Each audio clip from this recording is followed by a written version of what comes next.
Thank you, Honorable Speaker. I wanted to briefly comment on the statements by Senator Faki and Senator Hamida, but before I do, Honorable Speaker, this is the last sitting of the week before a major event happens in Addis Ababa. And I'm happy that Senator Olekina is back from Addis. He was there overnight to just ensure that everything is okay. He has assured me that everything is going well, and that after this sitting, he will also be leaving back for Addis to ensure that everything goes.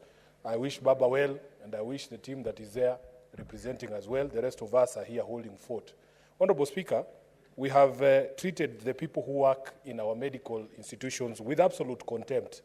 I remember last year, in the last session, medical interns were seated here, and we as a House had made a promise to them that we were going to support them to ensure that not only are they absorbed into the workforce, but also that they are treated well and fairly and remunerated in accordance with their qualifications. I remember the big debate on whether interns were actually interns in the sense of the word that is used, as is used in other professions, or whether these were in fact qualified medical practitioners, Honorable Speaker, and full doctors who were being mistreated. I remember there was a long period where there was a doctor strike.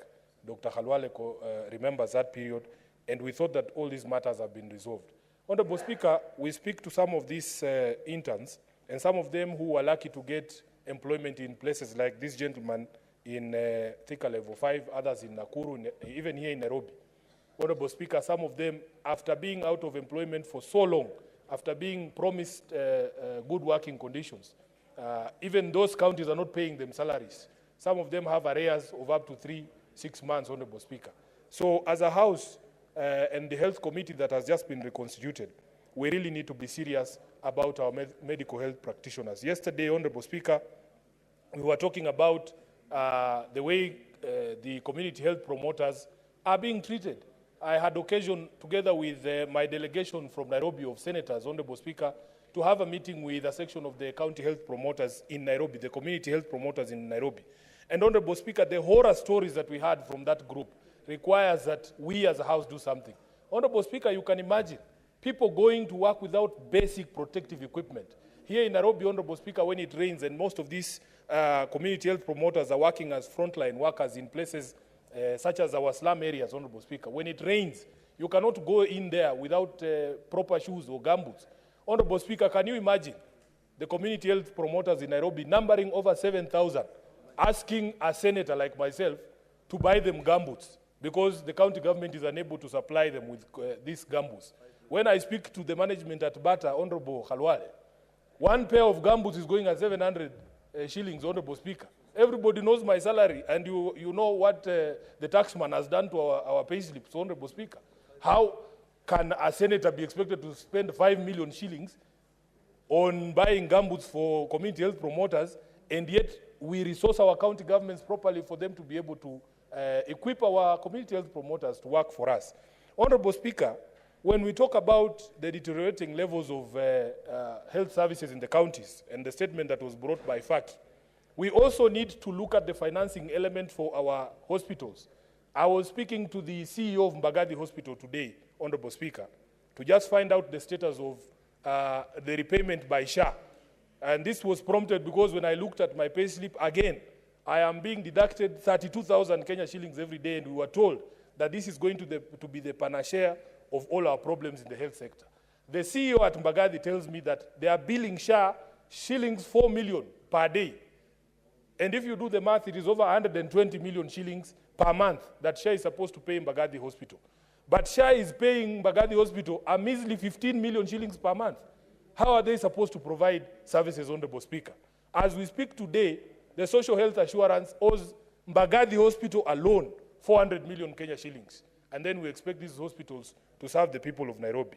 Therefore, Honorable Speaker, we must raise these issues, and we want the committee that has been charged with these two statements to ensure that they come to the bottom of all these issues so that we are able to not only treat our community health promoters and the medical interns and everybody who works in the health sector with dignity, but also are able to unlock the problem of financing from SHA. Lastly, Honorable Speaker, at the invitation of the Senator of Mandera, me and some colleagues, and I can see he has walked in, visited the health facilities in Mandera. And one of the things is that many of the equipment that had been procured under the medical leasing scheme, those contracts are coming to an end.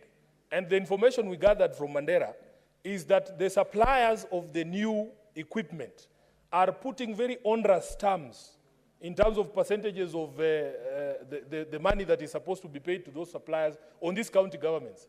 They told us it is as high as 60% of the payment that is paid for that service is required to go back to the medical supplier, the equipment supplier. So as a Senate, we must bring those contracts into focus here, and I want to urge the Health Committee to ensure that this is done so that our people can enjoy proper health facilities. I thank you, Honorable Speaker. Senator Samson Cherargei.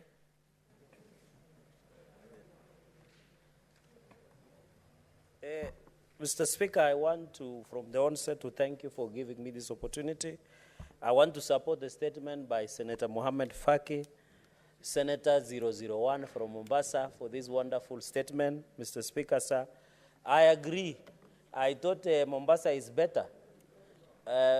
In terms of poor service delivery of health services, Nandi should be #1 in poor service delivery.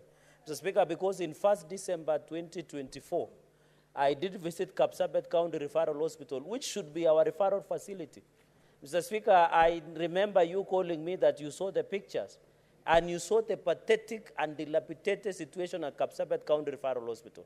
Mr. Speaker, some of us who have walked this journey of devolution, we have always thought that can we form National Health Commission?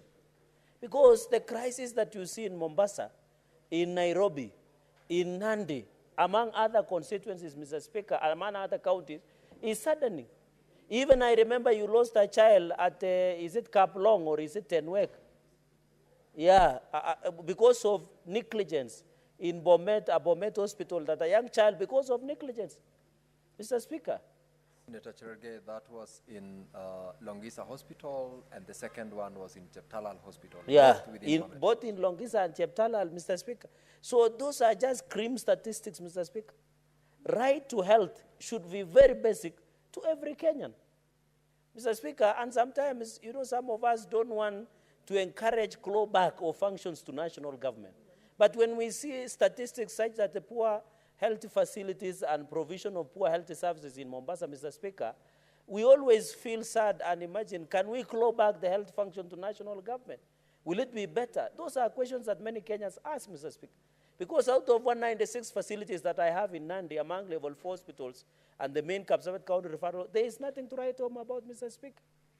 We must ask ourselves the hard question that why is it that Kenyans go to health facilities and they cannot get drugs? Why is it that Kenyans walk in and the watchmen are giving drugs like it was happening? A Form 4 dropout in Turkana County was dispensing drugs, Mr. Speaker.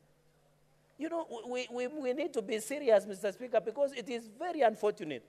And I want to thank Senator Faki. I want to ask Senator Faki, through the committee of Senator Mandago, if he's elected the chair of health, Mr. Speaker, should even begin a commission of inquiry into the state of health facilities across the 47 counties, Mr. Speaker. Even Kisii County, there is nothing to write home about, Mr. Speaker.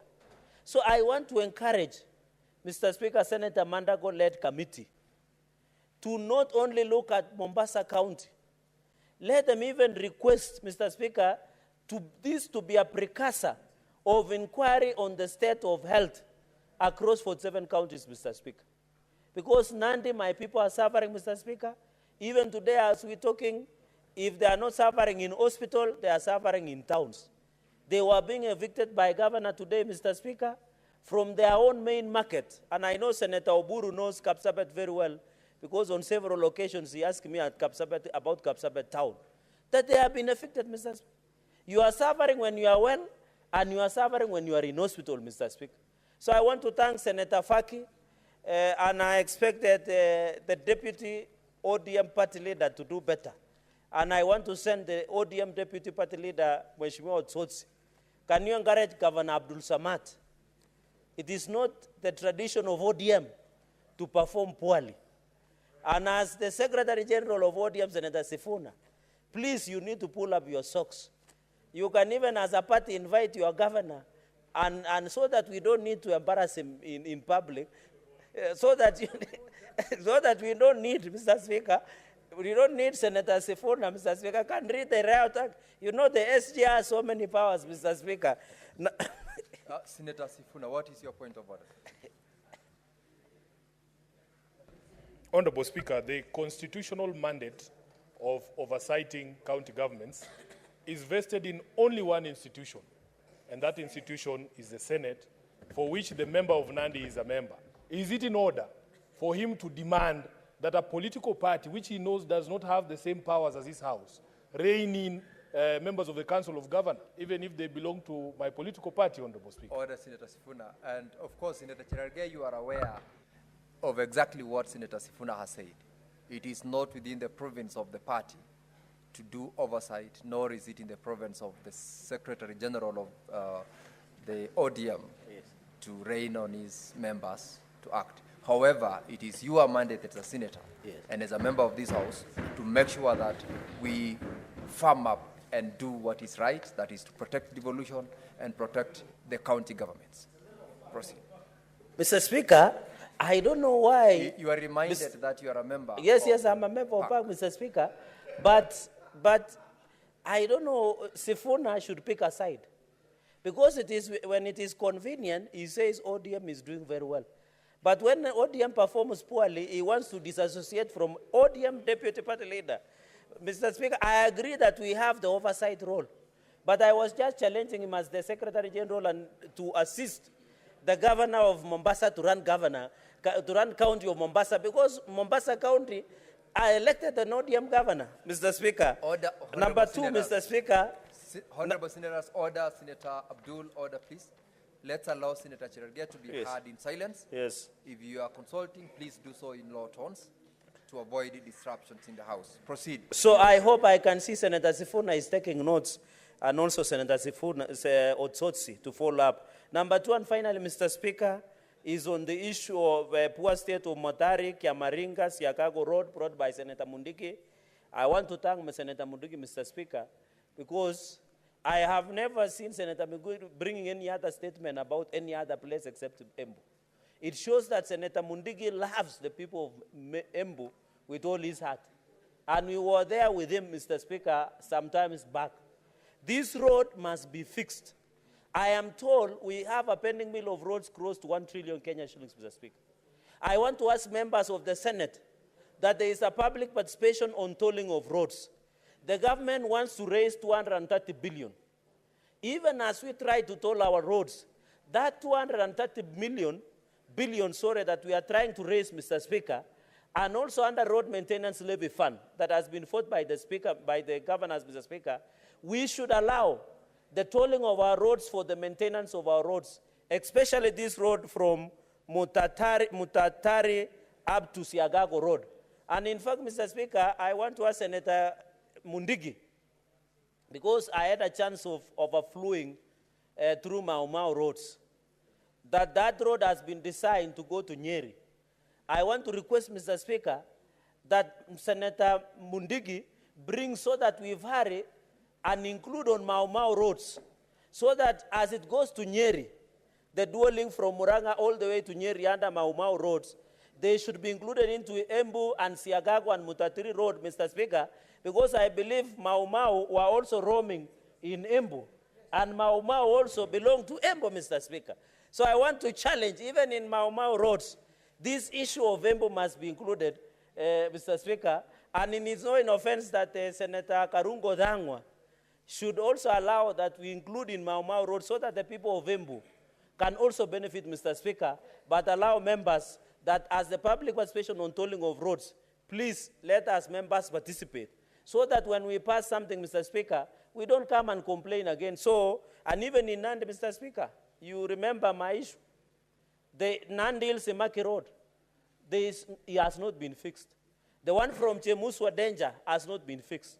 The one from Kargang or Kurgung, all the way to Chepterwai, to Chepsaita, you know Chepsaita very well, your friend comes from there, to all the way to Mudete, Mr. Speaker, has not been fixed.